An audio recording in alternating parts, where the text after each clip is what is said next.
Praise lord. ప్రభు బిడ్డలైన మీ అందరికి వందనాలు. ఈ ఉదయకాల సమయంలో పరిశుద్ధ లేఖన భాగం నుంచి ఒక వాగ్దానము. అపోస్తుల కార్యములు 13వ అధ్యాయము 52వ వచనం. అయితే శిష్యులు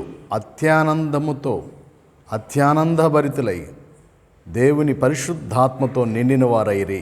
అవును దేవుని బిళ్ళరా, దేవుని బిళ్ళమైన మనము, ఆయన శిష్యులమైన మనము అత్యానందభరితం కావాలని, మన జీవితంలో ఆనందం కావాలి, సంతోషం కావాలి అనేది దేవుని ముఖ్య ఉద్దేశం. అది మనకు కావాలంటే పరిశుద్ధాత్మతో నింపబడే అనుభవం మనకు కావాలి.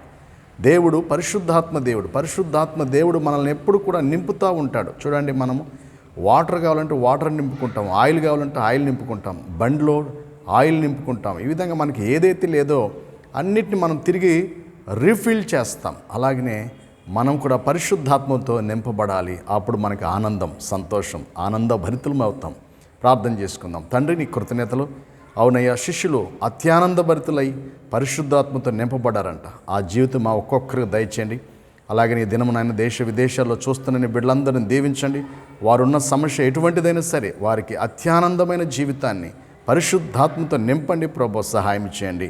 ఆ విధంగా ప్రభు బిడ్డలు చదువుతున్న చదువుల్లో నాయన intermediate first year, second year, 10th class, 9th class, 8th class, 7th class, all classes నాయన ఎగ్జామ్స్ రాస్తున్న బిడ్డలందరినీ నీ జ్ఞానముతో, నీ కృపతో, నీ బలముతో, నీ ఆత్మతో నింపి ఫస్ట్ క్లాస్లో పాస్ చేసి దీవించి వాడుకోమని యేసు నామములో ప్రార్థించి పొందుకుంటున్నాం తండ్రి.